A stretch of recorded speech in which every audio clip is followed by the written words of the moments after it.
Recentemente, abri uma caixinha de perguntas em nosso Instagram para interagir com os seguidores do nosso canal, e dentre as várias perguntas que apareceram, 2 delas me chamaram a atenção. Como que eu posso ser um exemplo de cristão na escola? Qual o sentido de ser cristão, estar na escola e não saber dizer se é? Isso me fez pensar em como pode ser difícil conciliar a vida de fé com a vida escolar. Afinal, a realidade escolar de hoje em dia é muito diferente da minha época. Mas isso é porque você é velho, né, Paladino? Tá, eu sei, mas mesmo assim, acho que podemos falar um pouco sobre esse assunto. Então, seja bem-vindo ao Conversa Franca dessa semana.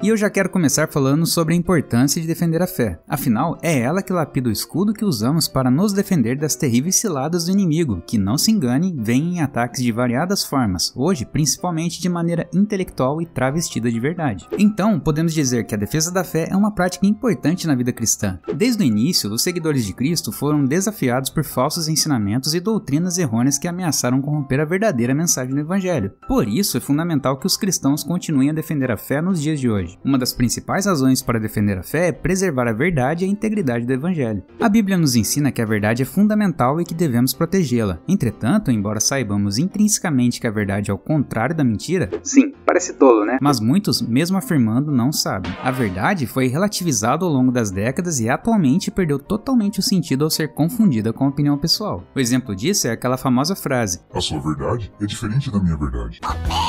Embora pareça muito bonito, ela é uma baita besteira.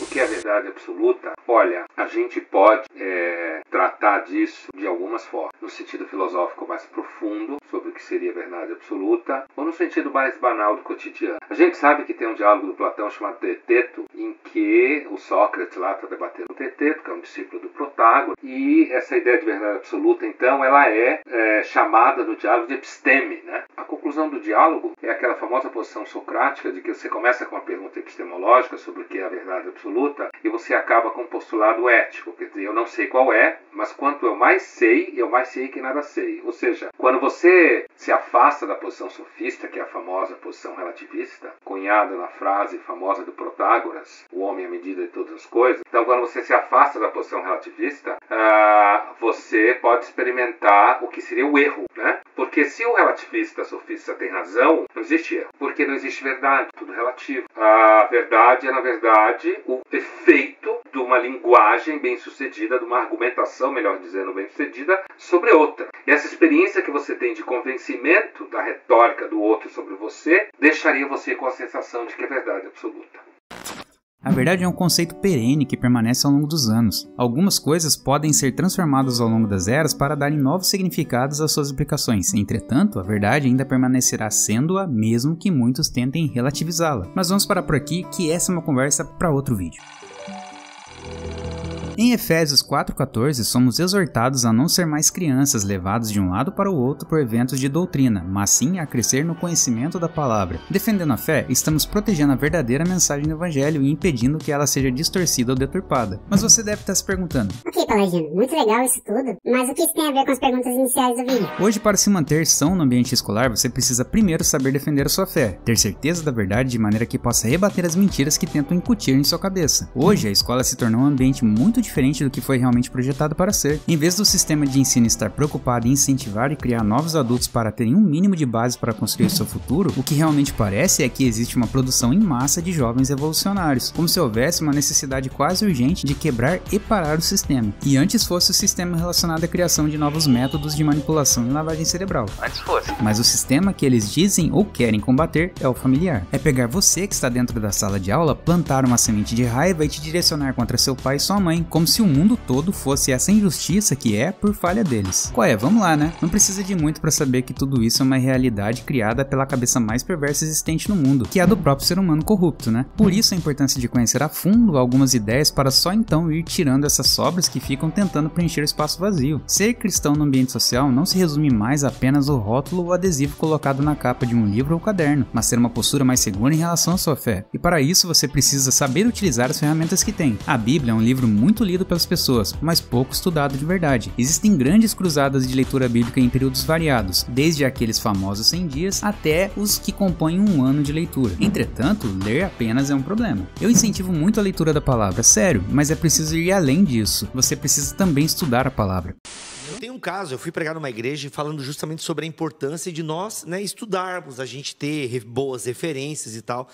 E aí no final fizemos uma mesa redonda, eu, o cara que me convidou, também um cara bem instruído, e um presbítero da comunidade. Beleza, a gente batendo um papo ali, ele falou muito pouco durante esse bate-papo, no final a gente vai indicar literatura. Aí o irmão bem assim, olha gente, eu quero recomendar um livro muito bom sobre batalha espiritual, Este Mundo Tenebroso, de Frank Peretti.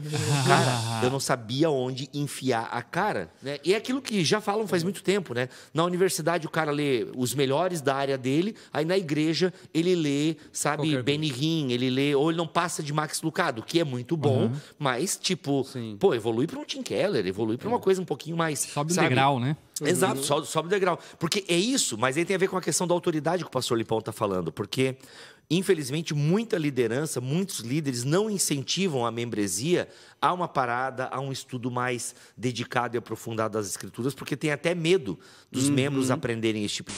Para isso, existem materiais auxiliares da Bíblia. Livros com autores que descrevem determinados assuntos, desde os mais simples até os mais complexos, como Francis Chan, William Lane Craig e até mesmo o próprio C.S. Lewis, que é o meu favorito. Esses autores dispensaram muito tempo de suas vidas para trazer boas obras em relação à defesa da fé, e são ferramentas auxiliares muito boas para uma conversa mais afiada sobre a palavra, principalmente nessa guerra cultural e de narrativas que cercam a nossa geração. Agora, em relação à vida escolar, não se deixe abater pelas críticas que você irá receber por causa de sua fé, muito menos por causa da sua maneira de agir. Seja cauteloso e prudente em suas escolhas. Existem muitas pessoas que observam nossas atitudes e intentam contra nós apenas para forçarem uma resposta que elas julgam ser natural. Ser paciente, bom ouvinte, manso, ter domínio de suas palavras e atitudes não te torna uma pessoa fraca. Pelo contrário, em Gálatas 5:22, os frutos do Espírito, aqueles que expressam um nível de intimidade maior com Deus, são justamente citados com base em um controle emocional. Por isso, seja paciente e não se martirize. Você não foi derrotado, só perdeu uma discussão. E isso acontece, derrotas fazem parte do crescimento e maturidade do ser humano. Além disso, busque sempre ter um contato maior com seus pais e irmãos. É verdade que existem famílias disfuncionais por aí. Eu mesmo tive uma. Entretanto, muitas outras não são. E os pais são julgados por seus filhos pelo simples fato do egoísmo ser direcionado a um prazer de conquista pessoal. E se existe algo muito danoso para o ser humano, é ter tudo que ele quer. Por isso, jovens, saibam que vocês não precisam salvar o mundo ou causar aquela revolução no parquinho na hora do recreio. No tempo certo, as responsabilidades aparecerão, e elas estarão muito mais atreladas aos objetivos que você tem como pessoa do que ao impacto no coletivo universal. A verdadeira mudança só acontece quando ela vem de dentro para fora. Por isso, não despreze suas pequenas conquistas. Em tempo, mesmo menores atitudes podem causar os maiores impactos na vida de alguém. E o seu testemunho, se for verdadeiro, pode não apenas ajudar uma pessoa a conhecer Jesus, como também fortalecer a sua fé.